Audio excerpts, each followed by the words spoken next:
pakikinggan. Buksan mo ang iyong isipan. Di ka naman dating ganyan.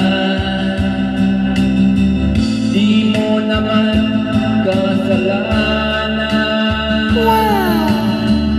Mahusay kang kaibigan, yan ang iyong tandaan.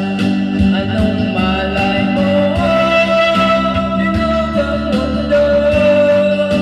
Baka bukas magkasama tayo sa muli.